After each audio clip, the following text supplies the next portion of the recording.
Cô bé này nhỏ sống cùng với cha trên những ngọn núi phủ tuyết trắng không có người ở. Cuộc sống hàng ngày của Hannah, ngoại trừ việc ra ngoài săn bắn, chỉ cần làm theo người bố Eric của mình, cùng nhau học các kỹ năng chiến đấu và bắn súng. Hơn 10 năm đào tạo, nó cũng mang lại cho Hannah một vóc dáng phi thường, ngay cả khi đối mặt với một đặc vụ lớn và mạnh mẽ vẫn hoàn toàn không bị hề hấn gì. Hôm đó, một chiếc máy bay đột nhiên bay qua trên đầu của Hannah. Điều này khiến cô bé cảm thấy tò mò nhiều hơn về thế giới bên ngoài. Hannah nhìn theo chiếc máy bay với đầy sự háo hức. Sau đó, Hannah vội vàng chạy về và gọi bố. Cô bé hỏi bố rốt cuộc là đến khi nào thì mới có thể rời khỏi ngọn núi lạnh lẽ đầy tuyết trắng này. Bố sau khi nghe xong thì lấy ra một bộ truyền tín hiệu, sau đó quay sang và nói với Hannah, thực ra trong suốt những năm qua ông ta đến đây là để tránh bị truy sát, vì vậy mà phải sống ở nơi lạnh lẽo hoang vu xung quanh là khu với tuyết chứ không có người. Hóa ra cách đây 10 năm, Eric vì một số lý do trong công việc mà bất ngờ bị sếp của mình là Marissa phát lệnh truy sát. Bất lực và tuyệt vọng, Eric chỉ có thể lái xe mang theo vợ mình và con gái Hannah bỏ trốn. Nhưng kết quả là mới đi được một nửa thì Marissa đã dùng súng để ngăn gia đình của Eric lại. Chiếc xe bị mất kiểm soát và đâm sầm vào chiếc cây cổ thụ ở bên đường. Nhưng chờ đến khi Marissa đi lại đến chỗ chiếc ô tô thì ô tô đột nhiên bốc cháy dữ dội. Bên trong xe cũng không còn một bóng người, mà Eric lúc này đang mang theo vợ và con gái nhỏ bỏ chạy vào sâu bên trong rừng. Marissa vô cùng tức giận, cô ta điên cuồng xả súng liên tục về mọi hướng mà gia đình Eric bỏ chạy. Vợ của Eric vô tình bị trúng đạn và ngã xuống. Để không liên lụy đến chồng và con gái, vợ quyết định ở lại để câu thêm giờ cho chồng con bỏ chi Ari trước. Cô ta nằm lại ở đó và chờ Marissa đến hành quyết mình. Eric cũng nhân cơ hội bé vội con gái nhỏ Hannah rồi bỏ chạy sâu vào bên trong rừng. Người vợ sau đó cũng bị Marissa bắn chết một cách tàn nhẫn. Kể từ sau ngày hôm đó, Eric vẫn luôn giữ con gái nhỏ Hannah sống lẩn trốn giữa vùng núi tuyết hoang vu lạnh lẽo. Anh ta nuôi dưỡng và đào tạo các kỹ năng cho con gái Hannah của mình. Chờ đến ngày cô bé thực sự có năng lực thì sẽ để cô bé đi xuống núi một mình và trả thù cho người vợ đã chết. Hôm đó, đối mặt với những lời cầu xin của Hannah, Eric quay sang nói với con gái một cách nghiêm túc, nếu như cô bé thực sự muốn rời khỏi ngọn núi tuyết hoang vu lạnh lẽo này thì chỉ cần nhấn nút trên bộ truyền tín hiệu trước mặt, người của Marissa sẽ tự động đi đến trước cửa để đón. Nhưng kèm theo với đó chính là điều mà bọn họ không thể tránh khỏi, chính là một cuộc chiến vô cùng tồi tệ, mà kết quả của cuộc chiến này chỉ có hai, hoặc là Marissa chết hoặc là Hannah chết. Sáng hôm sau, Eric một mình ra ngoài đi săn. Đến khi quay về thì phát hiện con gái Hannah đã lặng lẽ nhấn nút trên bộ truyền tín hiệu. Nhìn vào những ngọn đèn nhấp nháy trước mặt, Eric bắt đầu trở nên bối rối và hoảng loạn. Nhưng điều gì đến cũng phải đến. Quả nhiên đúng như dự đoán, Marissa bên này đã nhận được tín hiệu từ bộ truyền tín hiệu. Rất nhanh sau đó đã khoanh vùng được nơi ở của Eric và Hannah, thậm chí còn quét luôn được cả hình ảnh về căn nhà gỗ của hai bố con. Sau đó liền lập tức phái một lượng lớn binh lính cùng với vũ khí chuẩn bị lên đường và đi bắt bố con Eric và Hannah.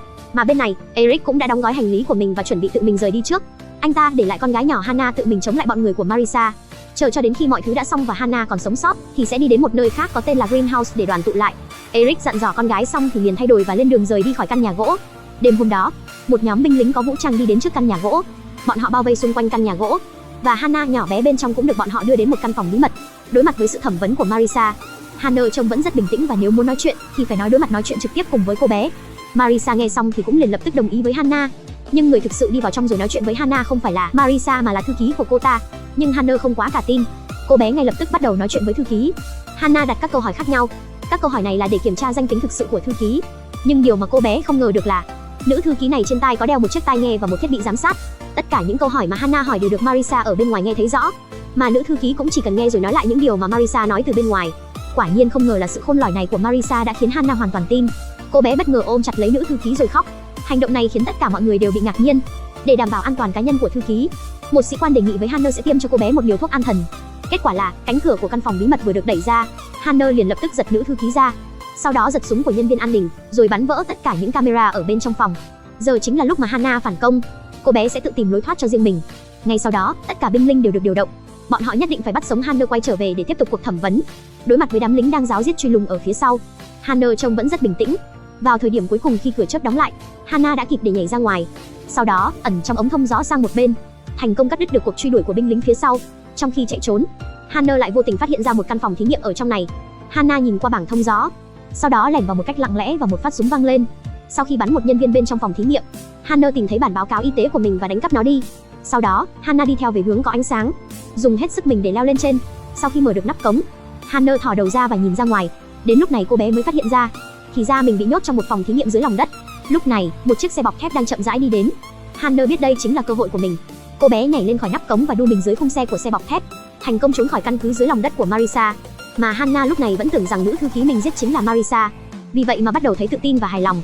Cô bé nhớ về những lời mà bố đã dặn lúc trước, sau đó bắt đầu lên đường đi về nơi có tên là Greenhouse để đoàn tụ cùng với bố.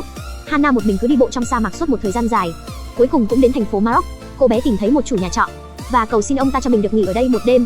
Ông chủ cũng rất tốt bụng, nhìn Hannah tội nghiệp trước mặt liền gật đầu đồng ý. Ông ta sắp xếp cho Hannah một chỗ để nghỉ ngơi qua đêm. Hannah, người đã sống trên núi tuyết từ khi còn nhỏ.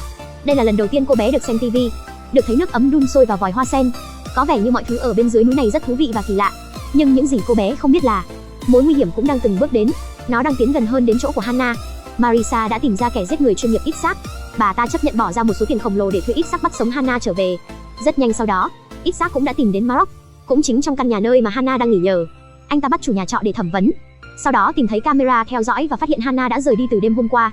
Cô bé đã leo lên một chiếc RV và bỏ chạy. Isaac liền lập tức lần theo dấu vết để điều tra nhưng vẫn không có kết quả. Mặc dù vậy nhưng anh ta cũng nhẫn tâm giết luôn ông chủ nhà trọ. Và cùng lúc này, Marisa cũng đã tìm đến nhà của bà nội Hannah. Cô ta đi tới và rút ra một khẩu súng lục, buộc bà nội phải khai ra Hannah đang ở đâu. Nhìn bà nội nhất quyết không chịu nói ra bất cứ điều gì, Marisa tức giận và bắn chết luôn bà nội. Mà bên này Hannah cuối cùng cũng bỏ ra khỏi RV. Hơn nữa còn gặp được một cô bé Sophie ở trên xe. Cả hai trở thành bạn tốt của nhau.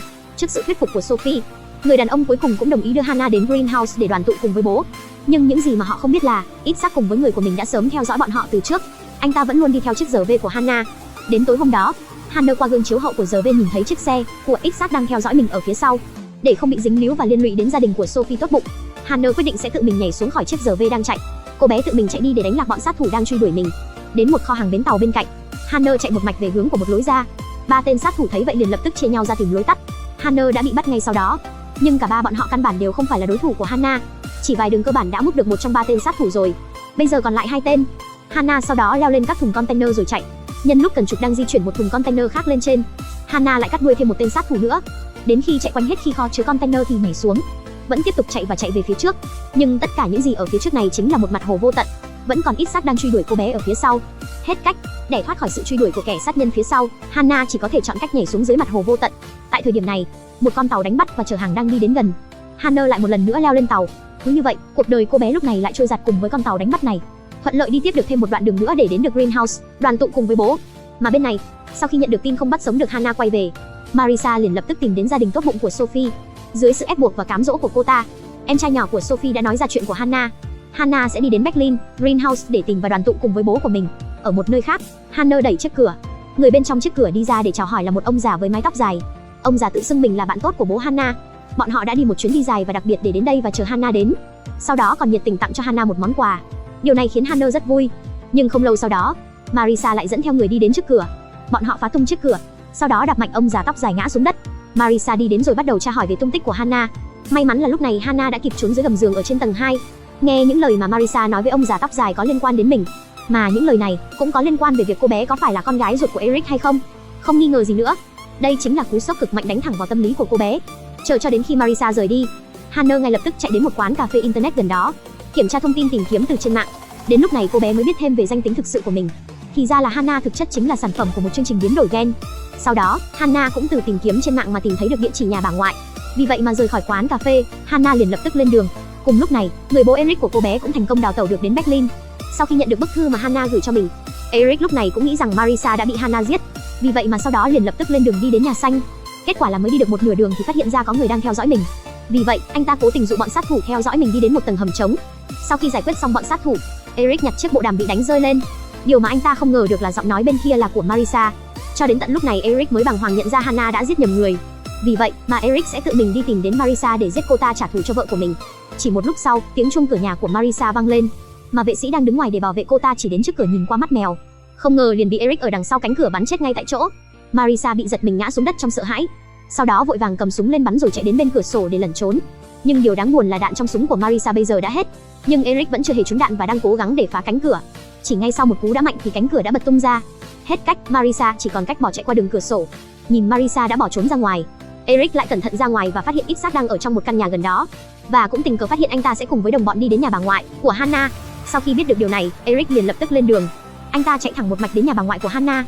Tình cờ bắt gặp Hannah đã đến đây từ trước, và Hannah vào lúc này vẫn không thể thoát ra được mớ hỗn độn về sự thật xuất thân của mình. Cô bé vẫn không tin được mình không phải là con gái ruột của Eric. Vì vậy mà sau khi gặp lại được bố, Hannah nước mắt rơi cứ liên tục hỏi mình có phải là con gái của bố hay không. Nhìn Hannah khóc trong nước mắt, Eric cuối cùng đã nói sự thật. Thì ra ngay từ 10 năm trước, Marisa đã bắt đầu một dự án thử nghiệm biến đổi gen trên người. Họ sẽ thụ tinh với trứng, loại bỏ khỏi cơ thể của phụ nữ mang thai. Sau đó bằng các phương pháp và kỹ thuật công nghệ cao, họ sẽ làm giảm đi tối thiểu vào sự sợ hãi và lòng thương hại bên trong sản phẩm biến đổi gen của mình, đồng thời nâng lên tối đa khả năng chiến đấu và nhận thức từ não bộ, biến sản phẩm thành một siêu chiến binh với khả năng cực mạnh. Và năm đó, Eric theo lệnh của Marisa chịu trách nhiệm thực hiện thử nghiệm này. Nhưng khi thử nghiệm đang diễn ra giữa chừng, Marisa lại đột ngột dừng dự án này. và ra lệnh cho Eric giết người phụ nữ đang mang thai và đứa trẻ tham gia thử nghiệm. Nhưng Eric dù thế nào cũng không thể nào dám ra tay tàn nhẫn như vậy được. Vì mà hôm đó, Eric đã lái xe bỏ trốn cùng với Hannah và một người phụ nữ mang thai khác. Đó cũng là lý do mà bọn họ phải sống lẩn trốn ở trên ngọn núi tuyết lạnh lẽo hoang vu. Nhưng ngay cả khi Eric đã nói ra toàn bộ sự thật, thì Hannah vẫn cảm thấy như mình đang bị lừa dối.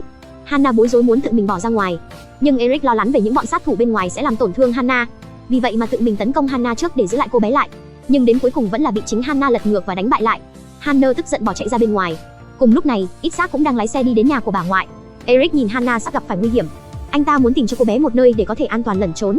Vì vậy mà chọn tự mình đi ra trước để DNA hát lạc hướng Isaac. Mà Isaac bên trong xe cũng nhận ra đằng sau có một người đàn ông nách đuổi theo mình. Sau một cuộc rượt đuổi căng thẳng, Eric đến một bãi đất trống. Ở trong này, anh ta một mình đánh nhau cùng với Isaac. Eric vừa tự mình giải quyết được Isaac. Đang lúc chuẩn bị rời đi thì nhìn thấy Marisa đã đứng trước từ phía sau. Eric ngã quỵ xuống đất một cách yếu ớt. Anh ta cũng biết kiểu người như Marisa, cô ta cho dù thế nào đi nữa cũng sẽ nhất định không bao giờ tha cho mình. Quả nhiên là chỉ bằng một phát súng đã bắn chết Eric ngay tại chỗ. Bên này, Hannah đang bỏ chạy ra ngoài cũng nghe thấy tiếng súng.